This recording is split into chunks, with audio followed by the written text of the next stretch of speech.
جو مس یوز ہوتے ہیں 122(5)A ہے, 111 ہے, 161(205) ہے. تو یہ سب چیزیں جب مس یوز ہوتی ہیں تو لٹیگیشن تو ہوگی, ٹیکس پیئر کہاں جائے گا. اب ہوتا یہ ہے کہ جب ایک غلط قسم کی پروویژن کو پریس کر کے ایک آرڈر کر دیا جاتا ہے تو اس کے بعد کوئی افسر ذمہ داری اٹھانے کو تیار نہیں ہوتا کہ وہ جناب کہے کہ میں اس میں اپیل نہیں کرتا, اس لیے کہ اس کو ڈر ہوتا ہے انٹرنل آڈٹ والا کچھ کہے گا, ایکسٹرنل آڈٹ والا کچھ کہے گا, کل کو نیب نے کوئی ذمہ داری ڈال دی کہ آپ نے اپیل کیوں نہیں فائل. پبلک اکاؤنٹس کمیٹی بھی آپ کو سوال پوچھ سکتے ہیں. پبلک اکاؤنٹس کمیٹی اس کو دیکھتی ہے, تو اس کا مطلب یہ ہے کہ وہ افسر ڈرتا رہتا ہے ایک مرتبہ اگر ایک غلط آرڈر ہو جائے بالکل صحیح, تو ابتدا روکنی چاہیے اس کی, اس کے علاوہ اس سے کام نہیں ہوگا. اچھا دوسرا اس میں جو اور مسئلے ہیں ہمارے کہ لٹیگیشن کیوں ہوتی ہے, آپ بھی جانتے ہیں کہ بے شمار نہیں, میں اس سے آتا ہوں. میرا ایک سوال ہے کہ یہ ڈسکریشنری پاور جو ہے اس کو آپ کے ہم حل بھی تو بتاتے چلے نا. اس میں ڈسکریشنری پاورز کو جب تک اسٹرکچر نہیں کیا جائے گا اور جب تک ان پر مس یوز پر ریپریمانڈ نہیں کیا جائے گا تو وہ ڈسکریشنری پاورز کبھی بھی صحیح طور پر کنٹرول نہیں ہو سکیں گی. میں ایک مثال دیتا ہوں کہ ایک ٹیکس پیئر ہے جس کو آڈٹ کے لیے سلیکٹ کیا گیا, وہ کارپوریٹ ٹیکس پیئر ہے اور اس میں 2 لاکھ روپے کی ڈیمانڈ نکال دی اور ہر سال اسی کو سلیکٹ کر لیا. تو کوئی تو پوچھنے والا ہو کہ اس شخص کو بار بار آپ کیوں سلیکٹ کر رہے ہیں, اور اسی ٹیکس پیئر کو اگر آپ نے کچھ نہیں نکالا تو پہلے آڈٹ کے لیے کیوں سلیکٹ کیا تھا. تو ڈسکریشن تو ضروری ہے کہ سیلف اسسمنٹ اسکیم ہے تو اس میں ڈسکریشن ہو, لیکن اس ڈسکریشن کا کہاں استعمال جو ہے وہ صحیح ہے اور مس یوز نہ ہو اس کا, اس کو دیکھنا چاہیے. جی بالکل. لیکن ڈاکٹر صاحب یہ ہم دیکھتے ہیں کہ زیادہ تر جو فیلڈ آفیسرز ہیں وہ یہ کہتے ہیں کہ ہمیں کہا جاتا ہے کہ ریونیو کلیکٹ کرنا ہے, جبکہ ہم جب اسٹیٹسٹکس دیکھتے ہیں آڈٹ کی پروسیڈنگز کی 122(5)A کی پروسیڈنگز کی تو یا 161(205) کی, تو وہاں پہ ہمیں ریونیو کلیکشن نظر نہیں آتا. جی بالکل درست فرمایا آپ نے, وہ ریونیو کریٹ تو ہو جاتا ہے لیکن وہ پہلے اسٹیج پہ, دوسرے اسٹیج پہ یا آگے چل کے وہ ختم ہو جاتا ہے. دوسرا اس میں ایف پی آر کو بھی محتاط رہنا چاہیے کہ وہ جب ڈسکریشنری پاور کو ان بلاک کسی کمانڈ پرفارمنس کے ذریعے کنٹرول کرتا ہے تو کورٹس اس کو اپہولڈ نہیں کرتی. اچھا, آپ اگر آپ لیٹر کو دیکھیں تو اس میں انہوں نے کہا ہے کہ نوٹس ریکوری سے پہلے جو ہے آپ کو نوٹس دینا چاہیے 138 کا, تو یہ تو لا کی اسپرٹ پہلے بھی تھی, تو یہ کیا مطلب کیا آفیسر اس کو فالو نہیں کرتے یا ان کو فالو کرنے نہیں دیا جاتا؟ کیوں یہ ضرورت پڑی ہے ایف بی آئی کو یہ بتانے کی کہ آپ جب آپ ریکوری میجرز کے لیے جائیں, بیکاز ٹیکس فائلر آپ کے پاس ریٹرن فائل کر رہا ہے, اس کا آپ اسسمنٹ کر رہے ہیں اور آپ اس کی ریکوری میجرز میں آپ جو ہیں لیگل جو پروویژنز ہیں ان کو فالو نہیں کر پا رہے ہیں. دیکھیں اس میں بات اس سے ذرا پیچھے جائے گی, یہ تو اس سے اگلے اسٹیپ کی ہے. بہت سارے کیسز میں ریکوری میں مسائل یہ ہوتے ہیں کہ آرڈر ہی سرو نہیں ہوا اور آپ نے ریکوری کر لی. دوسرا یہ ہوتا ہے کہ آپ نے ڈیمانڈ کریٹ کی, ڈیمانڈ نوٹس سرو نہیں ہوا اور ابھی 30 دن گزرے نہیں تھے, آپ نے ریکوری شروع کر دی. تیسرا یہ ہوتا ہے کہ ٹیکس پیئر نے کریڈٹ مانگا ٹیکسز کا اور آپ نے ایک لائن لکھ دی کہ ویریفائڈ اپ ٹو سچ سچ اور باقی اس کے ڈسالاؤ کر دیے, نہ آپ نے اس کو کنفرنٹ کیا, نہ اپرچونٹی دی, اب آپ نے ڈیمانڈ کریٹ کر دی. اس شخص کے پہلے ہی ریفنڈ پڑے ہوئے ہیں پچھلے سالوں میں, آپ نے وہ بھی ایڈجسٹ نہیں کیے جبکہ آپ کو لا ریکوائر کرتا ہے کہ آپ اس سب چیز کو دیکھ بھال کریں. اسی طرح اس کے اگر سیلز ٹیکس کے ریفنڈ ہیں, انکم ٹیکس میں ایڈجسٹ نہیں ہوئے, فیڈرل ایکسائز کے ریفنڈ ہیں وہ دوسرے ٹیکسز میں ایڈجسٹ نہیں ہوئے. تو یہ تمام ذمہ داریاں جو ہیں وہ ٹیکس افسر کی ہیں کہ وہ جب کوورسو میجر آف ریکوری کرنے جا رہا ہے, کسی کے بینک اکاؤنٹ اٹیچ کرنے جا رہا ہے, اس کا بزنس بند کرنے جا رہا ہے, اس کے آپریشنز کے اوپر ضرب ڈالنے جا رہا ہے, اس کی اپنے معاشرے میں ایک بدنامی کا باعث بنتا ہے اگر اس کے اکاؤنٹ اٹیچ ہو جائیں. یہ سارے میجرز لینے سے پہلے ہمیں بہت ساری چیزیں سوچنی اور دیکھنی چاہیے جو شاید افسران نہ دیکھتے ہیں اور نہ کرتے ہیں, اور نہ ہی اگر نہ کرنے کی کوئی بات پرست بھی نہیں ہوتی ان سے کہ اگر اس نے ایک ٹیکس پیئر نے کلیم کیا ہے کہ اس کے 100 ملین کے ٹیکسز ڈیڈکٹڈ ہیں اور 50 ملین کی ڈیمانڈ نکالی, آپ نے اس کو 0 کریڈٹ دیا اور اس کے بعد آپ نے اس کا بینک اکاؤنٹ اٹیچ کر دیا, تو ایسے افسروں کو ضروری ہے کہ ان کے اوپر دیکھ بھال کی جائے اور ان کو کوئی نہ کوئی ڈسپلنری ایکشن لیا جائے ان کے اوپر. ٹھیک ہے, بیسکلی اکاؤنٹیبلٹی ہونی چاہیے, آپ کا کہنا یہ, لیکن میں یہ بات کر رہا ہوں کہ یہ سی آئی ٹی اپیل کو اگر ہم دیکھتے ہیں تو یہ ایک پہلا اپیلٹ فورم ہے, لیکن وہاں پہ اسٹے کی مطلب اس کے پاس اپنی ڈسکریشنری پاور کی اسٹے دے یا نہ دے, اس کی وجہ سے کیسز کورٹ میں چلے جاتے ہیں, یا 10% آپ پیمنٹ کرتے ہیں ڈیمانڈ کا, آپ ڈیمانڈ بعض وقت جو ہے بالکل ہی ان ریئلسٹک ڈیمانڈ ہوتی ہے اور اس کا 10% دینا بھی ٹیکس فائلر کے لیے یا ٹیکس پیئر کے لیے مشکل ہوتا ہے, اور کبھی کبھی کمیشن اپیل اسٹے نہیں دیتے. تو آپ کیا سمجھتے ہیں یہ ملٹیپل لیٹیگیشن کی طرف نہیں جاتا یہ صورتحال, اور جو پہلے صورتحال تھی کہ آٹومیٹک اسٹے ہو جاتا تھا وہ بہتر نہیں تھی؟ آپ کی بات درست ہے, آٹومیٹک اسٹے کی تو ایک اور بات ہے. اصل میں جب میں ممبر لیگل تھا تو ہم نے اس میں رولز بنائے تھے کہ اگر آپ نے اسٹے کی اپلیکیشن فائل کی ہے تو ود ان 24 آورز وہ فکس ہو جانی چاہیے اور ود ان 1 ویک وہ ڈسپوز ہو جانی چاہیے. اگر یہی بات جو ہے وہ عمل کی جائے تو شاید بہت ساری لیٹیگیشن کو ہم اس طرح بھی روک سکتے ہیں. دوسرے, ہم جو ڈیمانڈ ایک اسٹے کرنے کے لیے آتی ہے ہمارے پاس تو ہم اسسمنٹ کے موڈ میں آ جاتے ہیں. ہم اس کو پرائما فیشیائی نہیں دیکھتے کہ بیلنس آف کنوینئنس کس کی طرف ہے, ہارڈشپ کس کی طرف جا رہی ہے. اگر یہ چیزیں ہم دیکھ لیں, اس پر ہائی کورٹ کے ججمنٹ موجود ہیں کہ اگر ہارڈشپ کریٹ کر رہا ہے جو فائنینشیل ہارڈشپ ہے یا لیگل ہارڈشپ ہے تو ایسی صورت میں آپ کو اسٹے دینا چاہیے, اور اگر وہ آپ اسٹے نہیں دیتے ہیں تو ڈیفینیٹلی ٹیکس پہ اگلے فورم پہ جائے گا. جو کریڈٹ نہ دینا ہے وہ بھی ملٹیپل لیٹیگیشن کا باعث بنتا ہے. میں آپ کو مثال دوں کہ ایک آدمی کی ڈیمانڈ کریٹ ہوئی 100 ملین کی, اس کو کریڈٹ نہیں دیا گیا, اس نے ایک ریکٹیفیکیشن کی اپلیکیشن فائل کی, ان دا مین ٹائم اس نے ایک اپیل بھی فائل کر دی اور 100 ملین کی ڈیمانڈ پہ اپیل فائل کر دی. جب اس کو 50 ملین کی ریکٹیفیکیشن مل گئی, اس نے پھر ایک اپیل فائل کی کہ 50 کا کریڈٹ دیا اور 50 کا نہیں دیا. تو ملٹیپل لیٹیگیشن اسی طرح سے شروع ہو جاتی ہیں اور وہ ایرونیسلی ریفلیکٹ بھی کرتی ہیں پرفارمنس کے اوپر, پینڈنسی کے اوپر.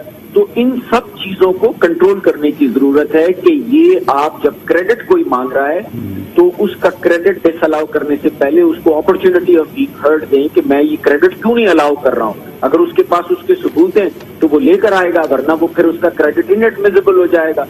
تو یہ باتیں پوری کیے بنا اگر ہم اس کے اوپر ڈیمانڈ کریٹ کرتے ہیں تو it would lead to litigation. اچھا سر, تالی دونوں ہاتھ سے بچتی ہے. بالکل صحیح ہے, بالکل صحیح, اس میں کوئی کا قصور نہیں ہے.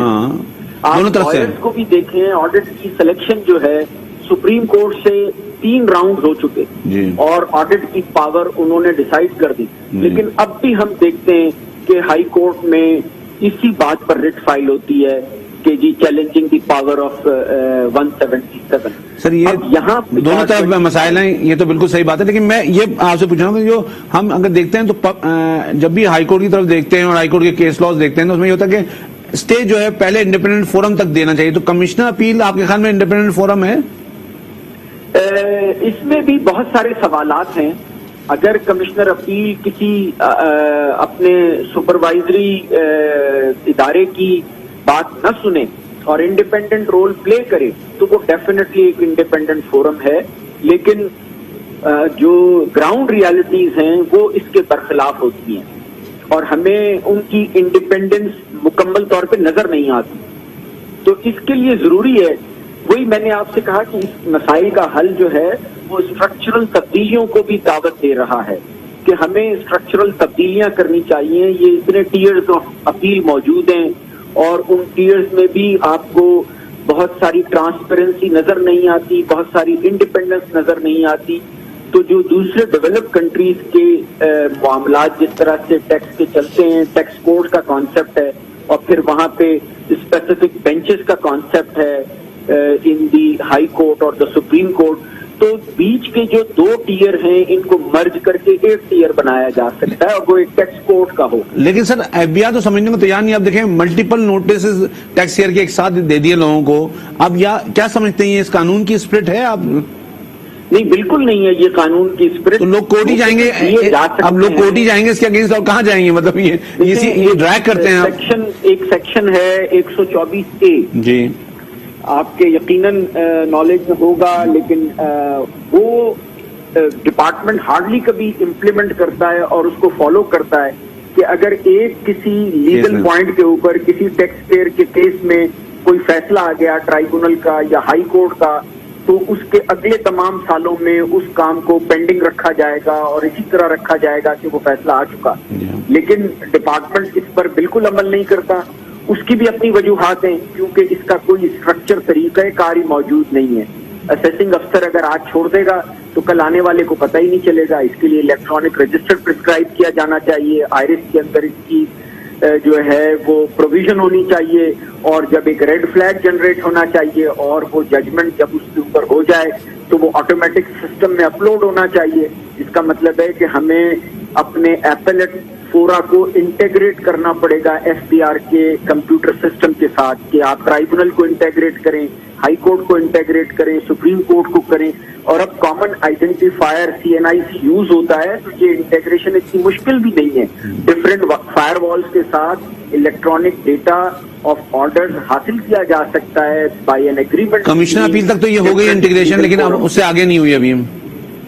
جی کمشنر اپیل تک کی تو ہو گئی ہے کہ ان کے پاس ان کو آرڈر نظر آنے لگتا ہے کہ جی کمشنر اپیل کی بھی ہو گئی ہے، اور یہ میں نے شروع کی تھی 2017 اور 18 میں، اور اب جا کر یہ کمشنر اپیل کی ہوئی ہے. لیکن ابھی بھی وہ اسٹینڈ الون پوزیشن پر کھڑی ہے. وہ آئرس کے ساتھ ایک پلیٹ فارم پہ کمیونیکیٹ نہیں کرتی. صحیح.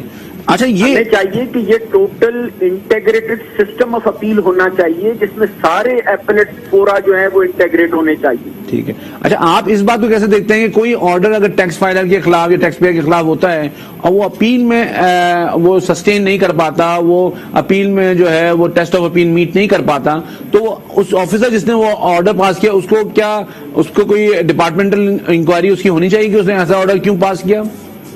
دیکھیں، ایک آرڈر کے اوپر تو اس طرح کی ڈپارٹمنٹل انکوائری نہ کہیں ہوتی ہے اور نہ جائز بنتی ہے. لیکن اگر ایسی چیزیں مسلسل ہوتی رہیں تو اس کے لیے بجائے اس کے کہ ہم یہ کہیں کہ اس کی گوشمالی کی جائے، ہم یہ کہتے ہیں کہ اس کی ایک انالیسس کا سیشن ہونا چاہیے، اور وہ انالیسس کا سیشن افسر کے نام کے ساتھ ٹیگ ہونا چاہیے، اور وہ کمپیوٹر اس کو مینٹین کرے. اب اگر ایک افسر ہے مسٹر ایکس جس نے 50 آڈٹ کیے ہیں اپنے 5 سال کے ٹینیور میں، اور اس کا ایک بھی آرڈر آڈٹ کا نہیں سسٹین کیا، یا سارے آڈٹ کے آرڈرز جو ہیں ان میں P&L کے چھوٹے چھوٹے ایڈ بیکس ہوئے ہیں، تو یقیناً اس افسر کی کارکردگی جو ہے وہ سوالیہ نشان بنتی ہے اور اس کو دیکھا جانا چاہیے. لیکن میں نہیں کہتا کہ کسی ایک آرڈر کے اوپر آپ اس کو ڈسپلنری پروسیڈنگ کر دیں، ورنہ افسران میں خوف کا ایلیمنٹ پیدا ہوگا. وہ مطلب اپنی پرفارمنس کے نظام میں اصلاحات ایسی لانی ہیں جو کہ سسٹم کو چلنے دیں، نہ کہ سسٹم کو بریک ڈاؤن. بالکل ٹھیک ہے، بالکل ٹھیک. اچھا سر، اب آپ نے بات کی تھی لیٹیگیشن کی طرف کے اسٹرکچرل چینجز آنے چاہیے. اب اگر آپ یہ دیکھیں، پہلے ہم بات کر لیتے ہیں جو پینڈنگ کیسز ہیں اس وقت، لانگ پینڈنگ کیسز پڑے ہوئے سپریم کورٹ میں، ہائی کورٹ میں، ٹرائبونل میں، اور ان میں بہت سارے کیسز ایسے ہیں جو کہ اسٹروک آف پین سے ختم ہو سکتے ہیں. جیسا آپ نے کہا کہ وہ ایشوز ڈیسائیڈ ہو چکے ہیں، 124 ایک اس کی اسپرٹ بھی ہے، لیکن جو ہے وہ نہ ڈپارٹمنٹ اس پہ انیشیٹو لے رہا آتا ہے، نہ کوئی اور اس پہ انیشیٹو لیتا ہے. تو یہ کس طرح یہ ریزالو ہوں گے؟ یہ دیکھیں، اس کے لیے سب سے آسان اور سہل فورم جو ہے وہ ADRC کا ہے.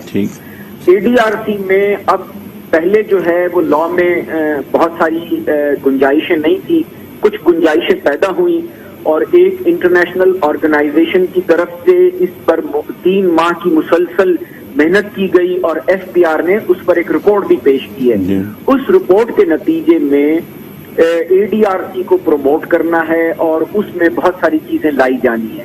تو اگر وہ چیزیں ADR کے اندر لائی جائیں تو یہ بہت ساری چیزیں ختم ہو سکتی ہیں، اور بائی اسٹروک آف پین ختم ہو سکتی ہیں جیسے آپ نے کہا، اور 124A کی اسپرٹ کے تحت ختم ہو سکتی ہیں. اور اگر ایک لیگل ایشو آلریڈی ڈیسائیڈ ہو چکا ہے تو اس پر لٹیگیشن کرنے کا تو کوئی فائدہ نہیں ہے، اس میں تو وڈرا کر لینی چاہیے اپیل. اگر لیکن اب سر ADRC پچھلے اس کو اور اس کو بیٹھ کے اکراس دا ٹیبل سیٹل کر لینا چاہیے، بجائے اس کے کہ دونوں لوگ جو ہیں وہ اپیلوں میں اپنا وقت خرچ کریں. نہیں، لیکن سر یہ ADRC کا کانسیپٹ تو پچھلے 20 سال سے زیادہ عرصے سے اس میں ہے، اور اس میں جو ہے ابھی تک جو ہے نا ایوالو بھی کر رہا ہے. یہ مختلف سیٹ آف مطلب چیزیں ٹیسٹ کی جا رہی ہیں, لوگوں کو آپ اپوائنٹمنٹ کرتے ہیں, لوگوں کو اپوائنٹمنٹ بغیر دیکھے کیا جاتا ہے, لسٹ بنائی جاتی ہے, کیسز کو اگر اپلائی کیا جائے تو کیسز کو فکس نہیں کیا جاتا, تو یہ سب مسائل تو ایف بی آئی کے اپنے ہاتھ میں ہیں. دیکھیں اس میں جو سب سے بنیادی چیز ہے اے ڈی آر کے اندر وہ ہے ٹیکس پیئر کا اعتماد. جب آپ کمیٹی کا ہیڈ چیف کمشنر کو بنا دیں گے, جب آپ کمپوزیشن آف کمیٹی میں ٹیکس پیئر کی کوئی سے نہیں رکھیں گے, تو آپ مجھے بتائیں ٹیکس پیئر کا اعتماد کیسے بحال ہوگا. اس کے ساتھ ساتھ یہ دیکھنا ہے کہ انکم ٹیکس میں کچھ قوانین ہیں, کسٹم میں کچھ قوانین ہیں. کسٹم میں کمیٹی جو ہے اس میں ٹیکس پیئر کی نامینیشن ہوتی ہے, وہ پینل میں سے چوز کرتا ہے, اور چیف کمشنر یا چیف کلیکٹر اس کا سربراہ بائی رول ہو ہی نہیں سکتا, جبکہ انکم ٹیکس میں چیف کمشنر کو اس کا سربراہ ہونا ہوتا ہے ایز اے رول. تو جو شخص خود ریونیو کلیکشن کا ذمہ دار ہے انڈیا میں اس قسم کی صورتحال کے لیے, وہ دوسرے کسی ادارے کے کمشنر یا چیف کمشنر کو اس کا ممبر بناتے ہیں, نہ کہ وہ جس کے پاس جورسڈکشن ہو. تو کمیٹی کی نیوٹرلٹی بہت امپورٹنٹ ہے. اس میں کچھ رول پہلے بھی تجویز کیے گئے تھے کہ ججز کو شامل کیا جائے تاکہ وہ بلا خوف وہ خطر جو ہے وہ فیصلے کر سکیں. اور آپ نے دیکھا ہے کہ ماضی قریب میں کچھ بہت سینئر ججز آف سپریم کورٹ جو ریٹائر ہو چکے ہیں, انہوں نے پارٹیسپیٹ کیا اے ڈی آر کے اندر, جو میں مانتا ہوں کہ ان کے شایان شان نہیں تھا, لیکن انہوں نے وہ تمام تکلفات کو برطرف کرتے ہوئے انہوں نے صرف اس قوم کے انٹرسٹ کے لیے اس اے ڈی آر میں حصہ لیا, اور وہ دیکھیں آپ اے ڈی آر کتنی کامیاب ہوئی. ٹھیک ہے, ابھی بھی یہ ایک آپشن ہو سکتا ہے, لیکن انڈیپینڈنسی جو ہے نا وہ بیسکلی میرے خیال میں امپورٹنٹ ہے, اور دوسری چیزیں نیوٹرلٹی امپورٹنٹ ہے میرے خیال میں. وہ تو یہ بہت بہت ضروری عوامل ہیں کسی بھی ایسے فورم کو کامیاب ہونے کے لیے, ورنہ تو پھر یہ ایک وزٹنگ پلیس رہتی ہے کہ آپ آئے, آپ گئے, پسند نہیں آیا تو آپ دوبارہ اپیل میں چلے گئے, کیونکہ آپ کو اعتماد ہی نہیں ہوتا کہ جو فیصلہ اے ڈی آر کرے گی وہ میرے بھی مفاد کو مد نظر رکھ کر کیا جائے گا یا انصاف پر مبنی ہوگا. اچھا سر, اے ڈی آر سے پہلے یہ میپنگ جو ہے F B R chairman level پہ کیوں نہیں ہوتی, یا ایف بی آر کی اوپر کیوں نہیں ہوتی کہ یار یہ کیسز جو ہیں, اب جیسے یہ انہوں نے لیٹر لکھا تو ہے, لیکن انہوں نے پھر زونل کمشنر پہ ذمہ داری ڈال دی ہے, اور وہ زونل کمشنر یہ ذمہ داری میرے خیال میں لینے کو افورڈ نہیں کر سکتا. تو یہ کس طرح یہ چلے گا, ایف بی آر کیوں نہیں یہ لیڈ لیتا؟ یہ دیکھیں ایف بی آر جو ہے وہ پالیسی کی حد تک محدود رہنا چاہیے, انٹیگریٹی میں ایف بی آر کو انوالو نہیں ہونا چاہیے. یہ بیسک ٹیکس ایڈمنسٹریشن کے ایشوز ہوتے ہیں. تو اب اگر آپ نے چیف کمشنر کو اس کام میں انوالو کیا ہے تو رپورٹ اور اس کی سرویلنس جو ہے وہ ایف بی آر کرے نا, کہ وہ اس سے انشور کرے کہ کتنی نیوٹرلٹی سے کام کیا گیا ہے, کتنی امپارشلٹی سے کام کیا گیا ہے, اور کیسے تمام ایسپیکٹس آف دا کیس کو دیکھ کر کام کیا گیا ہے. اگر ہم اس طریقے سے کام نہیں کریں گے تو ایف پی آر پر ہر چیز کی ذمہ داری ڈالیں گے تو کام رک جائے گا, کیونکہ ایف پی آر میں محدود تعداد ہوتی ہے افسران کی, اور ان کو یقیناً ان کیسز کے بارے میں اتنی ڈائریکٹ معلومات نہیں ہوتی جتنی اس چیف کمشنر کو ہوتی ہیں. تو کام بنیادی طور پہ تو فیلڈ فارمیشن نہیں کرنا ہے, لیکن اس کی سپرویژن, اس کی مانیٹرنگ جو ہے وہ ایف بی آر کو کرنی چاہیے کہ یہ لیٹر لکھ کر صرف فارغ نہ ہو جائیں اور آرام سے بیٹھ جائیں کہ بس ٹھیک ہے اب یہ کام ہو جائے گا. اس کی پیریوڈیکل مانیٹرنگ کرنی چاہیے. جب آپ پیریوڈیکل مانیٹرنگ کریں گے تب آپ کو پتہ چلے گا کہ ہاں سلیکشن آف کیسز کیسے ہوئی ہے, اس میں آئیڈینٹیفائی کیسز کیسے ہوئے ہیں. اب یہ بہت آسان ہوگا ہر فیلڈ فارمیشن کے لیے کہ وہ اپنے جورسڈکشن کے اندر وہ کیسز دیکھیں جو آلریڈی ڈیسائیڈڈ ہیں. اگر وہ آلریڈی ڈیسائیڈڈ ہیں, ان کا ایک گروپ بنا لیتے ہیں تو وہ تو بہت آرام سے حل ہو سکتے ہیں. اگر اس میں ڈپارٹمنٹ کی اپیلیں تو ایک ہی دن میں وہ وڈرا ہو سکتی ہیں, کئی 100 کیسز اس طرح سے فارغ ہو سکتے ہیں. اگر وہ ٹیکس پیئر کی اپیلیں تو ٹیکس پیئر کو بلا کر اس میں کنونس کیا جا سکتا ہے کہ تم اپنی اپیل وڈرا کر لو. اگر وہ بھی کنونس نہیں ہوتا تو کورٹ کو ارلی ہیئرنگ کی درخواست دی جا سکتی ہے, اور اس کو بتایا جا سکتا ہے کہ جناب یہ 100 کیسز جو ہیں وہ آلریڈی ڈیسائیڈڈ ایشو پہ ہیں تو آپ ان کو ڈیسائیڈ کر دیجیے. بالکل ٹھیک ہے, آئیڈینٹیفائی کرنے کی ضرورت ہے. آئیڈینٹیفائی کرنے کی ضرورت ہے جو کورٹ کے پاس پینڈنگ کیسز ہیں, ان کو جب تک ہم اپنے فیلڈ کے ڈیٹا کے ساتھ انٹیگریٹ نہیں کریں گے اور اس میں ایشوز آئیڈینٹیفائی نہیں کریں گے جو کہ ہر کمشنر کی کمپیوٹر کی اسکرین پر ہونے چاہیے، اس کے اگر سارے نہیں تو ٹاپ 100 کیسز اس کے پاس ہونے چاہیے تاکہ وہ ان کو دیکھ سکے. اب ٹاپ 100 کی جو لسٹ ہے وہ مختلف طریقوں سے بنائی جا سکتی ہے، کرونالوجیکل آرڈر آف پینڈنسی میں بنائی جا سکتی ہے، ڈیمانڈ کے حوالے سے بنائی جا سکتی ہے، ایشو کے حوالے سے بنائی جا سکتی ہے. تو یہ جب تک ہم ایڈریس نہیں کریں گے تو ہم لٹیگیشن کے معاملے کو سیریسلی ہینڈل نہیں کر رہے. ہم یہ صرف آئی واش کے طور پہ کر رہے ہیں کہ ٹھیک ہے جی ایک لیٹر نکال دیا، چلو ٹھیک ہے یہ معاملہ ہمارے پاس سے تو آگے چلا گیا. یہ اس طرح سے کام ہونے والا نہیں. ٹھیک ہے، بہت شکریہ طارق صاحب، آپ کا پوائنٹ آف ویو آ گیا. ناظرین آپ نے دیکھا ہمارے ساتھ موجود ڈاکٹر صاحب، انہوں نے بڑے کمپریہنسولی بات کی کہ چیزیں آئیڈینٹیفائی کرنے کی ضرورت ہے، مانیٹر کرنے کی ضرورت ہے. یہ لیٹر ایشو کرنے سے صرف کام نہیں چلے گا، اس کو مانیٹر بھی کرنا پڑے گا اور کمشنرز کو یا زونل کمشنرز کو یہ دیکھنا پڑے گا کہ ان کے پاس جو کیسز ہیں ان کو کیسے وہ جو ہے ختم کیا جا سکتا ہے. اگر ایف بی آر کے کچھ ایشوز ہیں جو کہ ڈیسائیڈ ہو چکے ہیں تو ان کو آگے بڑھ کے اس کو ختم کرنا ہوگا. یا ٹیکس فائلر کا کوئی ایشو ہے تو وہ اگر ڈیسائیڈ ہو چکا ہے تو اس کو ٹیکس فائلر کو بلا کے اور ان کو جو ہے وہ ان کو کنونس کر کے اس کو سیٹل کرنا ہوگا. اسی طرح اگر دیکھا جائے تو کورٹ میں آپ ارجنٹ ہیئرنگ لگا کے کیسز کو جو ہے وہ بھی ختم کروا سکتے ہیں کہ یہ ایشو آلریڈی ڈیسائیڈ ہو گئے ہیں، کورٹ نے اس پہ اپنا فیصلہ دیا. ہمیں یہاں بریک لینا ہے، بریک سے واپس آتے ہیں تو بات کرتے ہیں.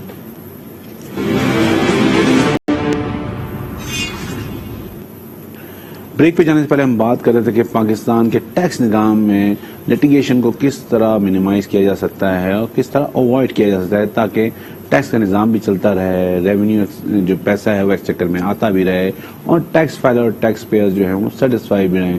جو ہم دیکھتے ہیں تو ایف بی آئی کی اپروچ جو انہوں نے یہ لیٹر نکالا جس پہ ہم آج بات کر رہے تھے بڑی مثبت ہے، لیکن اس کو تھوڑا آگے ہمیں بڑھنا پڑے گا. اور وہ یہ کہ جو کیسز پینڈنگ ہیں کورٹس میں ان کو آئیڈینٹیفائی کرنا پڑے گا، ان کو جو ایشوز سیٹل ہو گئے ہیں ان کیسز کو وڈرا کرنا پڑے گا تاکہ کورٹس پہ بھی برڈن کم ہو اور جو پیسہ اسٹک ہوا ہے وہاں پہ اسٹے کی صورت میں وہ بھی ایکسچیکر میں جائے اور ایف بی آر کے ریونیوز بڑھیں اور جو مہنگائی ہے اور جو اس وقت گورنمنٹ کو کرائسس ہے ریونیوز کے وہ بھی میٹ آف ہو سکیں. یہ بہت سارے ایسے پیسے ہیں جن کو اگر آئیڈینٹیفائی کیا جائے، ان کی میپنگ کی جائے تو کافی پیسہ جو ہے وہ ایف بی آر کو ایکسچیکر میں آ سکتا ہے میلٹ ڈاؤن ہو کے. اس لیے کہ کبھی کبھی ایسا ہوتا ہے کہ پورا نوٹس اسٹے ہو جاتا ہے جس میں ایشوز جو ہیں وہ کافی کم ایسے ہوتے ہیں جو کہ جن میں کوئی ویسٹڈ رائٹ کا یا کوئی ایسا ایشو انوالو ہوتا ہے نیا. ادروائز سارے سیٹل ایشو ہوتے ہیں. اگر یہ آئیڈینٹیفائی کیا جائے، ایف بی آئی ایکسرسائز کرے تو میرے خیال میں کافی پینڈنگ لیٹیگیشن سے پیسہ جو ہے ایکسچیکر میں آ سکتا ہے اور یہی اپروچ ایف بی آئی کو اڈاپٹ کرنی چاہیے. ہم جب دیکھتے ہیں سیٹل اکانومی کی طرف، سیٹل ٹیکس اکانومیز کی طرف، تو وہاں پہ ٹیکس کے کیسز کورٹ میں نہیں جاتے، بہت ہی منیمم جاتے ہیں. لیکن ہم اگر اپنے ملک میں دیکھیں تو یہاں پہ اتنی زیادہ کیس لاز ہیں، ہر دوسرے روز پٹیشن فائل ہوتی ہیں، کیسز فائل ہوتے ہیں جن کو اپریشیٹ نہیں کرنا چاہیے. اس لیے کہ ٹیکس کے میٹرز جو ہیں وہ ایف بی آر لیول پہ سارٹ آؤٹ ہونے چاہیے، ایف بی آر کے اپیلیٹ فورم پہ سارٹ آؤٹ ہونے چاہیے تاکہ وہاں پہ ایکسچیکر کو پیسہ جو ہے وہ جلدی سے جلدی گورنمنٹ کے خزانے میں جا سکے. مجھے اس بات پہ یہاں پہ اپنا پروگرام کلوز کرنا ہے، لیکن ہم ہمیشہ ایک بات کرتے ہیں کہ جب تک ہمارا ٹیکس نظام مضبوط نہیں ہوگا، جب تک پاکستان مضبوط نہیں ہوگا، مضبوط ٹیکس نظام مضبوط پاکستان. اللہ نگہبان.